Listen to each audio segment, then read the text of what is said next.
사도 바울은요, 고린도 교회에 일어난 모든 문제를 본격적으로 지금 다루면서 그 치료책으로 가장 먼저 십자가 복음을 제시하고 있습니다. 십자가 복음이 부재할 때 교회가 얼마나 쉽게 무너질 수 있는지, 십자가 복음이 희미해질 때 얼마나 교회가 유치해지고 세상보다 더 고약한 냄새가 날 수 있는지 아주 강한 목소리로 1장에서 주장을 했습니다.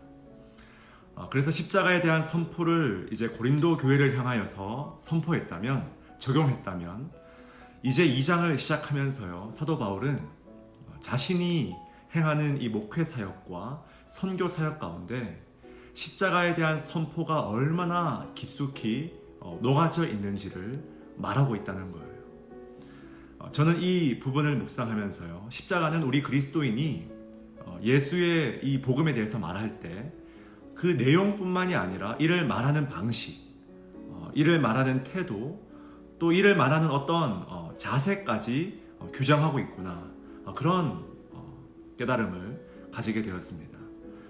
쉽게 말하면 바울의 논리는 지금 이런 거예요. 복음 전도자가 아무리 그 전하는 내용이 십자가 복음으로 알차게 채워져 있다 하더라도 뭡니까? 그것을 전하는 방식, 그것을 전하는 태도, 그것을 전하는 자세가 십자가를 닮지 않으면 뭡니까? 그것 또한 십자가를 헛되게 하는 일이 될 수 있다는 거예요. 그래서 바울은 구체적으로 자신이 고린도에서 실제로 복음을 전할 때 어떤 방식으로 전했는지를 계속 말하고 있죠. 먼저 부정적으로 어떻게 말하고 있습니까? 2장 1절에 보니까요, 말과 지혜의 아름다운 것으로 아니하였나니. 4절에도 보시죠. 내 말과 내 전도함이 설득력 있는 지혜의 말로 하지 아니하고. 자, 마지막 5절에도요, 사람의 지혜에 있지 아니하고. 자, 지금 전부 다 같은 내용이죠. 요약하면 뭡니까? 십자가 복음을 전할 때 그 복음을 전하는 방식이 만약 세속적이라면 그것은 굉장히 위험할 수 있다는 것입니다. 사도 바울이 사역했던 이 고린도라는 도시, 아니 고린도뿐만이 아니라 이 당시에 이 헬라 문화권의 대도시에서는요, 도시를 떠돌면서 굉장한 언변과 웅변술로 사람들에게 희열을 주고 그에 대한 대가로 큰 돈을 버는 이런 떠돌이 철학자들이 굉장히 인기가 있었다고 합니다. 흔히 제2의 소피스트라고 불리는 그런 사람들, 이런 사람들이 광장에서 혹은 시장에서 한번 연설하기 시작하면요, 삽시간에 이제 사람들이 모여서 그것을 즐겼다는 거예요. 이것이 그 당시에 일종의 문화이자 가장 큰 오락거리 중에 하나였다는 거죠. 오죽하면 이 바울에게도 뭡니까? 사람들이 바울을 이런 떠돌이 철학자로 오해하고 재정적으로 지원을 해줄 테니 뛰어난 언변으로 마음껏 우리를 좀 즐겁게 해달라, 이런 요구가 굉장히 많았다는 거예요. 그래서 바울은 절대로 재정적인 지원을 일절 받지 않았죠. 정당하게 받을 수 있는 권리가 있음에도 불구하고 거부했다는 거예요. 왜요? 이런 오해를 받을까봐.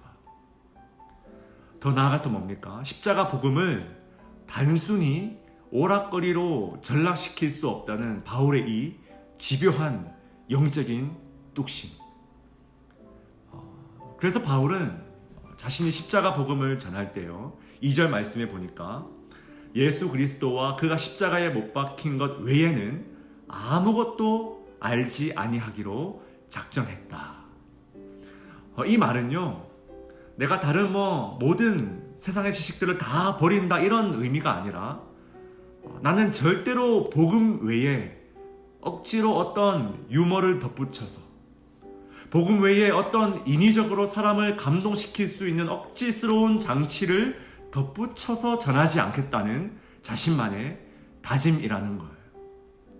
그 당시에 흔한 떠돌이 철학자들이 했듯이 그런 접근을 철저하게 배제하겠다는 것입니다. 자, 오히려 뭡니까?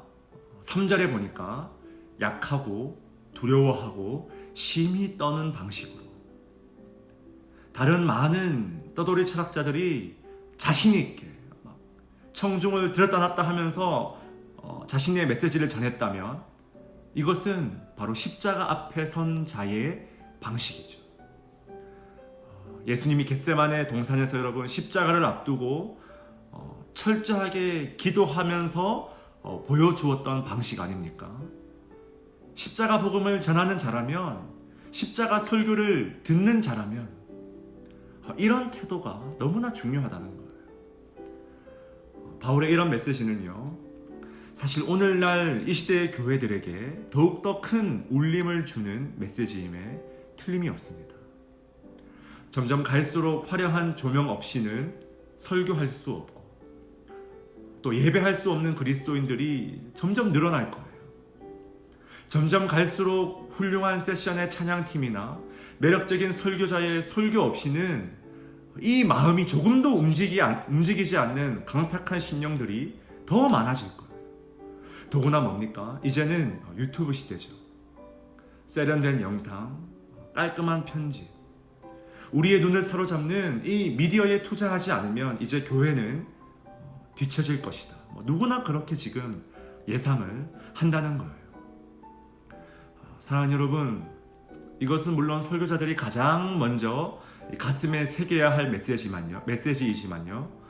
설교자뿐 아니라 모든 성도들이 함께 들어야 할 메시지임을 믿으시기 바랍니다. 바울은 지금 십자가 복음 외에 자꾸만 다른 지혜, 다른 감동, 다른 느낌, 그것을 요구하는 고린도 교회 성도들에게 지금 이 말씀을 전하고 있다는 거예요. 사도 바울은 우리에게 절대로 복음을 오락거리로 만들지 말 것을 충고하고 있습니다. 제가 그런 생각을 해봤어요. 사도 바울은 자신이 광장에서 복음을 전했을 때 사람들이 막 환호하고 박수치는 것을 좋아할까? 아니면 단 한 사람이라도 돌을 들어서 자신에게 던지는 폭행의 상황을 더 좋아할까? 제가 지금까지 말씀을 통해서 경험한 이 사도 바울은요, 단언컨대 후자의 상황을 진심으로 더 기뻐하고 좋아할 거예요. 왜 그렇습니까?